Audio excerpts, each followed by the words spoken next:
Olá a todos os estudantes da terceira série do ensino médio da Escola Estadual Professora Franca Frank. Eu sou o professor João. Essa é a nossa oitava reunião de filosofia. Lembrando que todo o material que vocês precisam para o nosso curso, que se chama Uma História da Filosofia Viva na Escola, está disponível através do Google Classroom de vocês, ao qual vocês têm acesso gratuitamente quando vocês clicam no botão Outros, que fica no painel inferior direito do aplicativo do centro de mídias de vocês. Eu também estou transmitindo pelo centro de mídias gratuitamente, e vocês também poderão ver e rever esta aula através do meu canal do YouTube, agora com vídeos em alta definição. Bom, alguns de vocês receberam mensagem minha em relação à busca ativa, com um gentil convite para que vocês se tornem a nossa comunidade de investigação científica e filosófica. Bom, eu vou explicar nessa aula de hoje o que é para fazer, um roteiro de filosofia que está valendo nessa semana. E no final também vou socializar as questões naquele mesmo esquema, para que a experiência de filosofia de vocês se torne mais fácil e mais prática.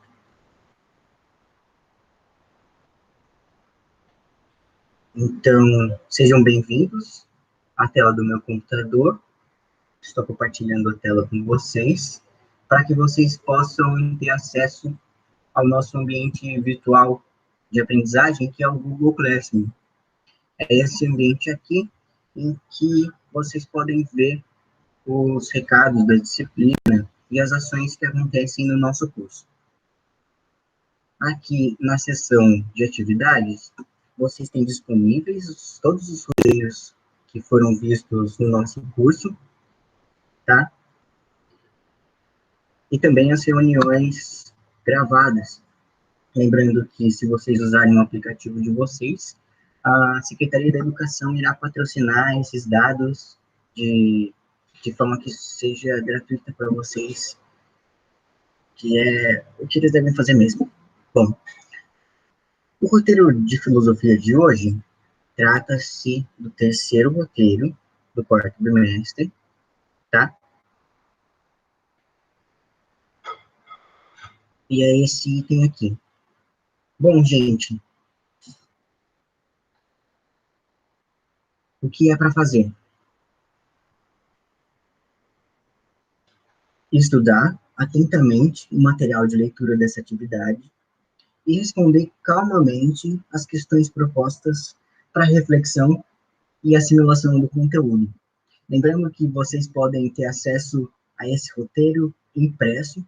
Quando vocês falam comigo, eu consigo que a secretaria faça isso de uma forma organizada e certa, e que vocês tenham esse material riquíssimo que vem do Programa Nacional do Livro Didático com vocês aí em casa, e que pode facilitar com que vocês exerçam a função de estudante que vocês já estão tão acostumados na terceira série do ensino médio. Tendo em vista também alguns desafios que vocês irão enfrentar no futuro, a disciplina de filosofia tem esse desafio atrelado ao roteiro de estudos, que é vocês gravarem um vídeo ou um áudio em que vocês realizam uma reflexão a partir das próprias experiências de vida, usando o roteiro como uma base científica e filosófica, para que vocês tenham assertividade quando vão se expor ou apresentar suas ideias no mercado de trabalho, por exemplo. Então, está lançado o desafio, estão todos convidados. Bom, o roteiro de hoje é Filosofia da Ciência ainda, parte 3, e hoje nós iremos ver detalhes do método científico.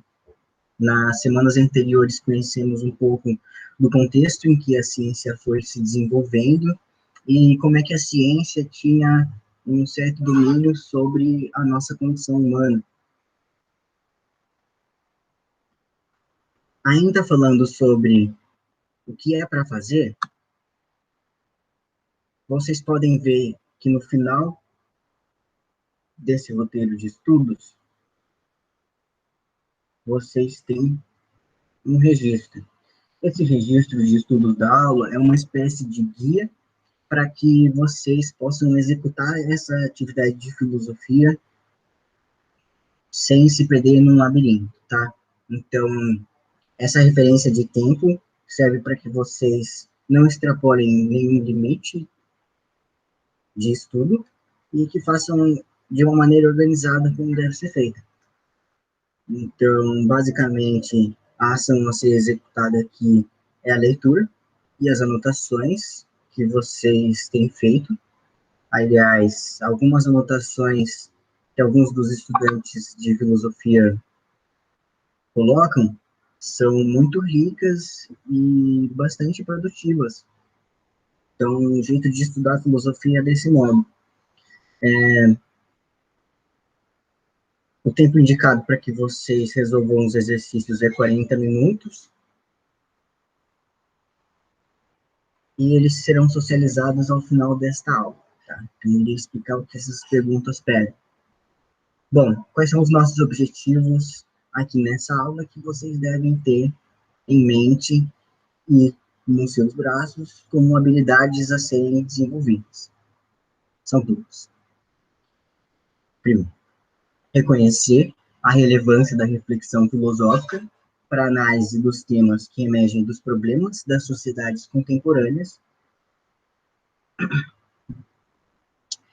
E, para isso, a investigação científica e as teorias científicas sobre o próprio método filosófico têm muito a contribuir. A segunda é identificar e problematizar os valores sociais e culturais da sociedade contemporânea. Então, ao final dessa sequência didática de estudos, nós identificaremos alguns problemas nesses valores morais, sociais e culturais que estão subentendidos ou implicados nas ciências, que é o objeto de estudo da filosofia da ciência.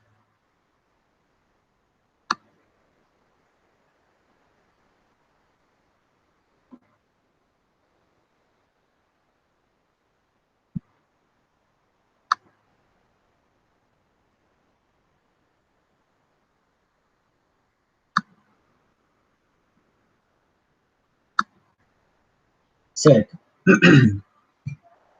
Então, o nosso primeiro item é o método das ciências da natureza. Bom, as ciências avançam a partir de problemas que desafiam a compreensão dos cientistas. Como diz Gottfried Miller, um filósofo,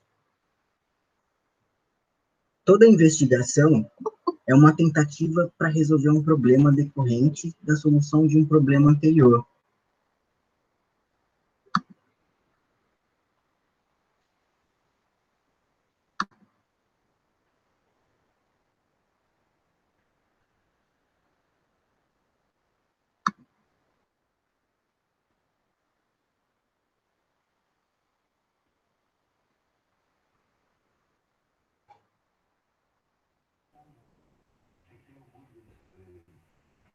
Oi, Bruno, seja bem-vindo à aula de filosofia, tá? Eu já mostrei o registro de estudos, beleza? Eu comecei o roteiro agora, tá? Então, seja bem-vindo, fique confortável.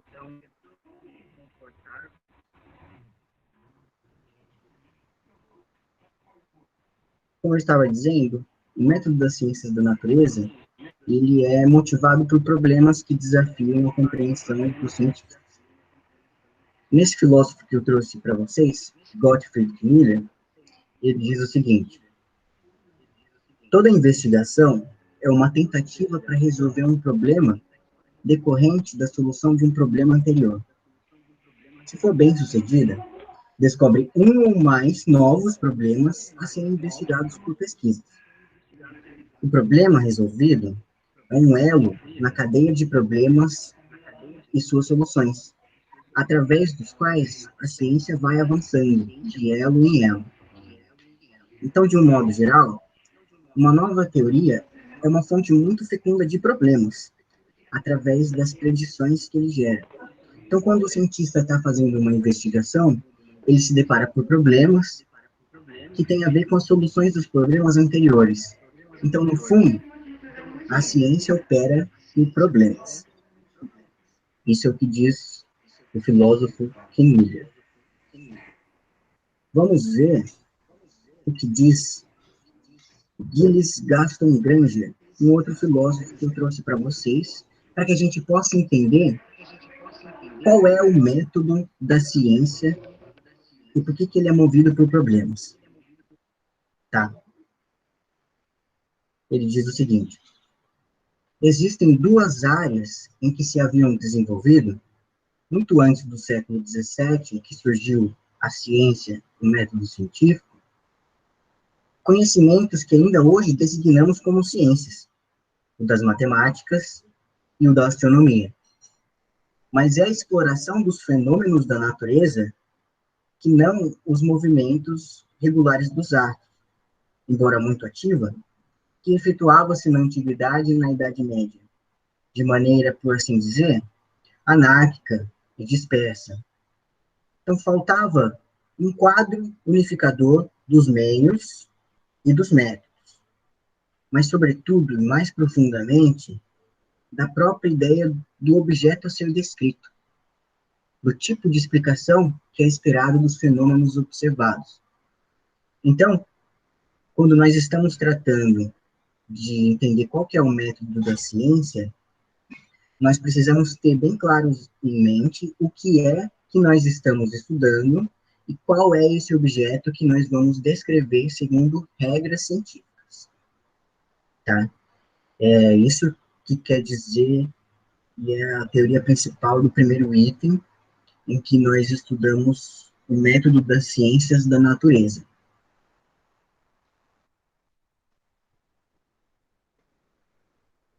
Então, depois de entender como é motivado o método científico, vamos abrir em detalhes como é feita a investigação científica. Bom, eu trouxe um exemplo aqui nesse roteiro, que é de um cientista chamado Claude Bernard. Ele é um médico e fisiólogo francês, que é bastante conhecido pelas suas experiências com coelhos. Então, o Claude Bernard, ou Claude Bernard, tanto faz o modo que se fala, tá? Ele percebeu que os coelhos trazidos do mercado têm uma urina mais clara e mais ácida, o que é uma característica de animais carnívoros. Então, tem uma primeira característica da investigação científica, é a observação. Ele observou que quando o coelho vem do mercado, ele tem a urina mais clara e ácida, tá?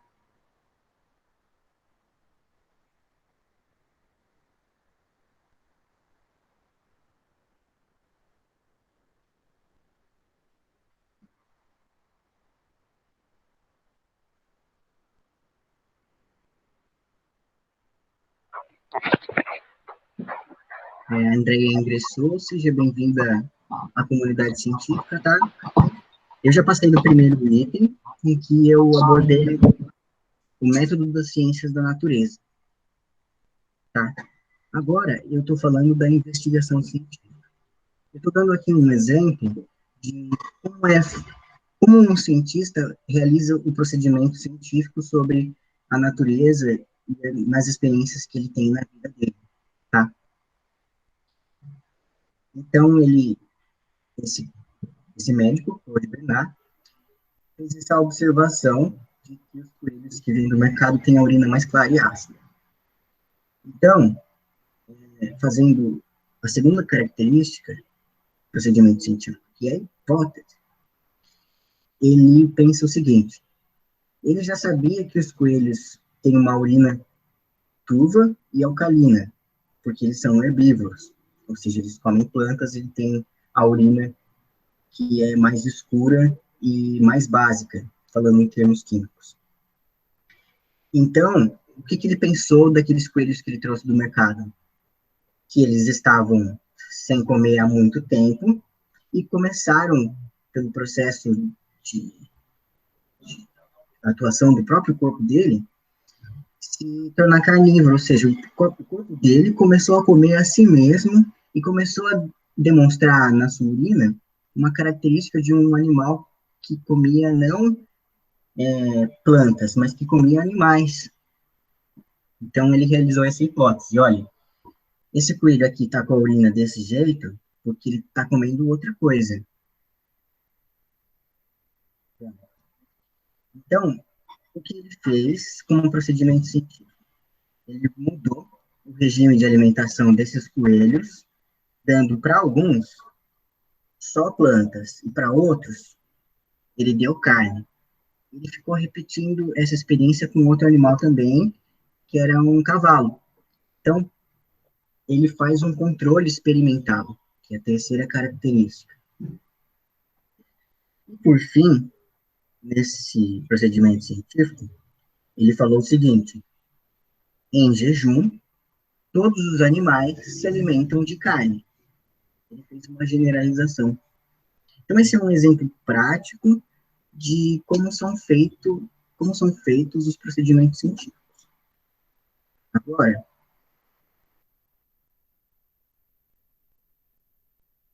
vocês têm alguma pergunta até aqui? Por favor.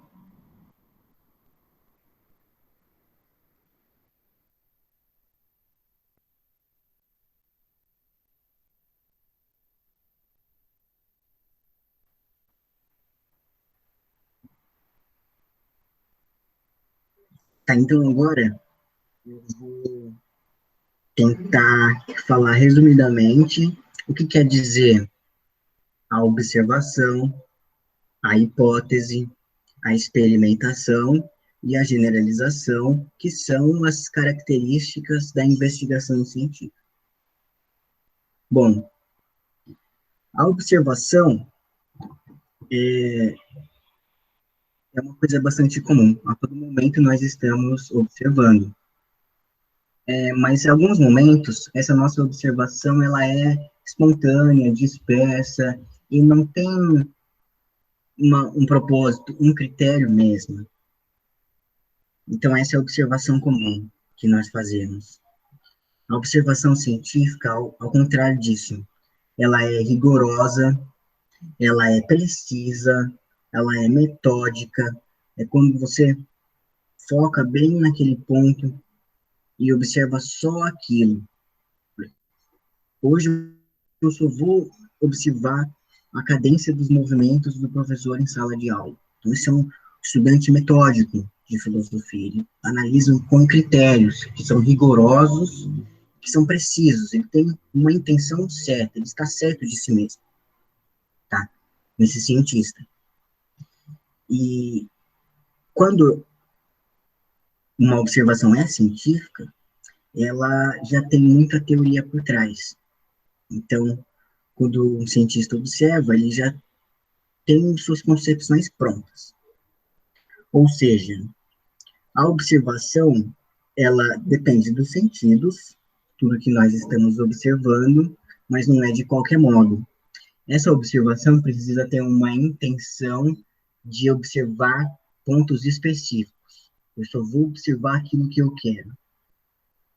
E essa observação também tem um caráter de interpretação, porque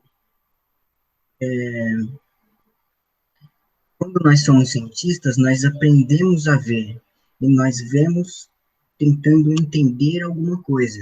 Isso que nós entendemos é o que nós interpretamos do fato, tá? Essa é a hipótese.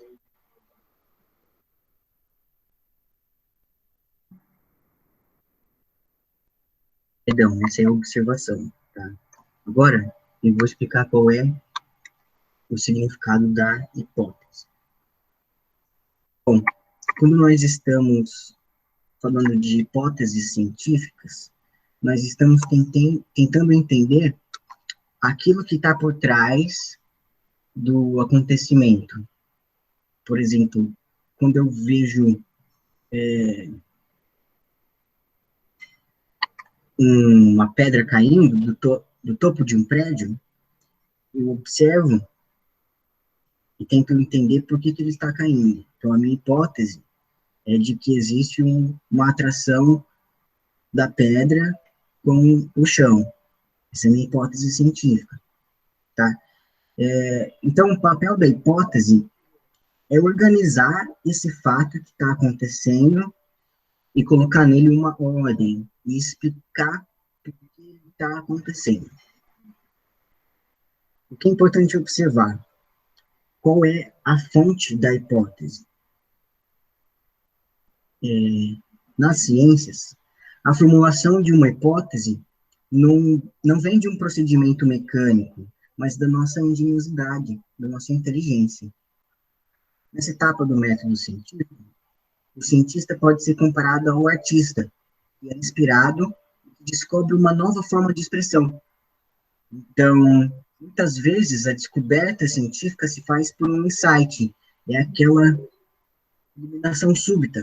Acende-se uma lâmpada, tem-se uma ideia que é genial e que serve para explicar a realidade.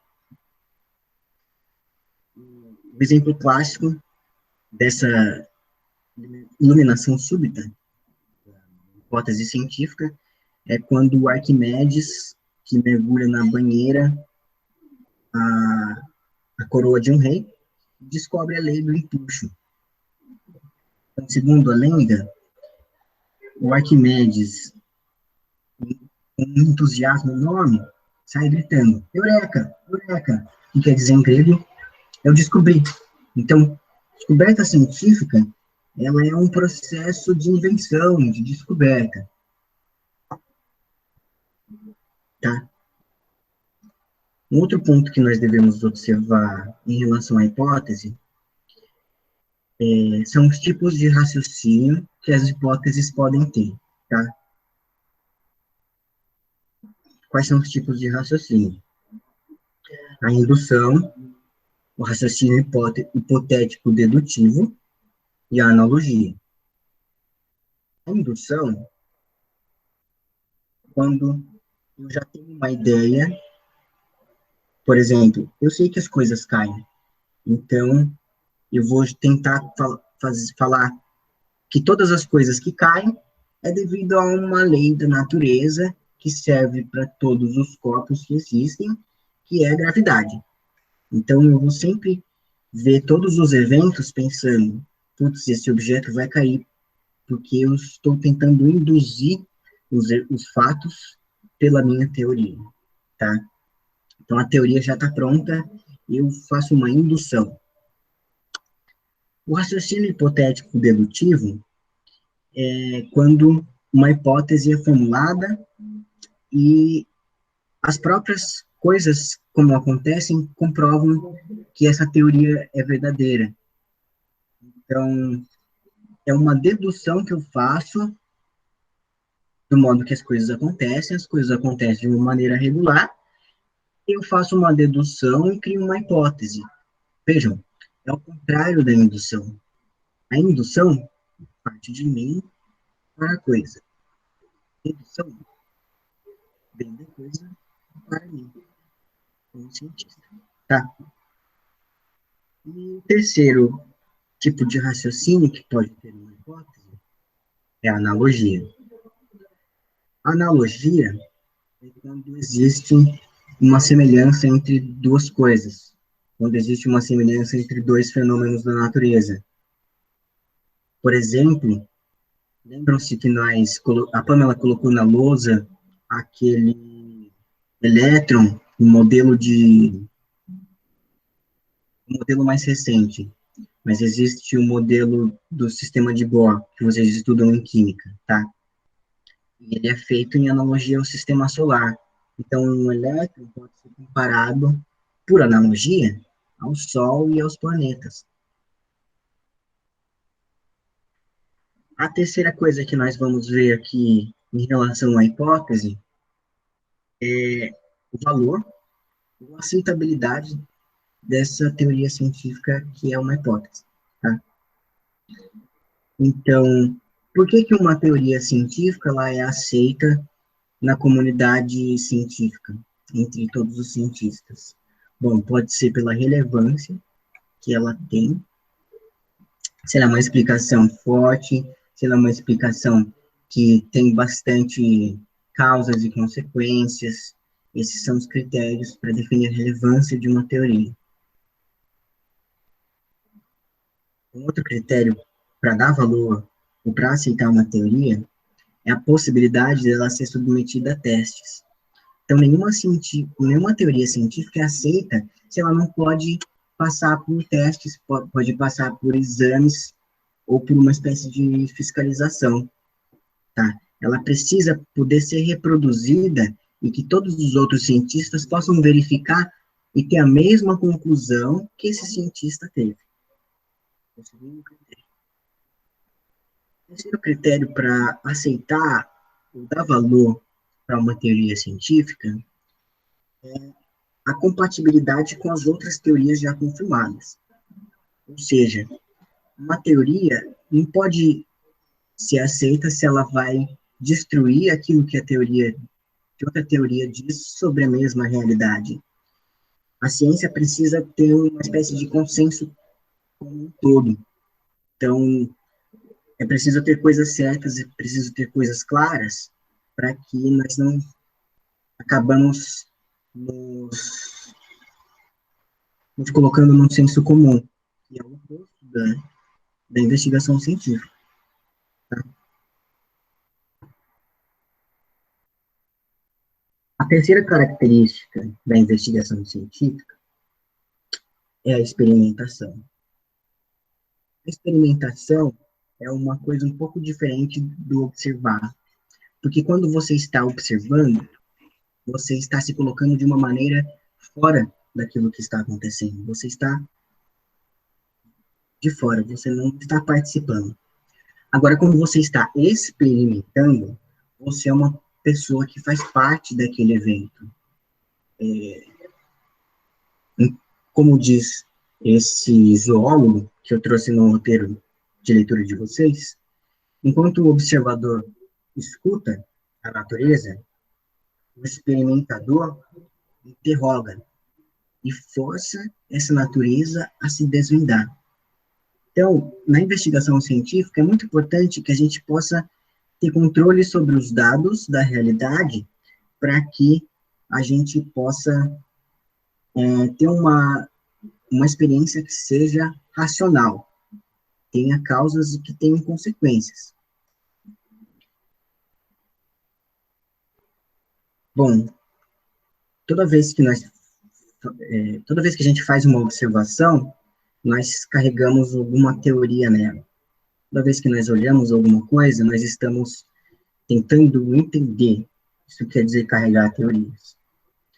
Sobretudo nessas ciências que são mais avançadas, como a física, em que o pesquisador não observa diretamente os fatos, ele está sempre ali implicado na experiência. Como diz o Pierre Duhem, esse pensador que eu trouxe para vocês, uma experiência reconhece implicitamente a exatidão de todo um conjunto de teorias. Então, na experiência, nós podemos ter contato com várias teorias ao mesmo tempo. E é esse contato com a realidade, com as teorias, que vai servir para a gente fazer aquele enunciado científico que fica para todas as outras gerações de cientistas que estudam os mesmos assuntos, que é quando nós falamos da generalização. A generalização, ela pode ser empírica ou pode ser teórica. A generalização empírica são leis particulares que são inferidas da observação de alguns casos particulares. É isso que quer dizer uma generalização empírica. Tudo vem daquilo que é observado individualmente.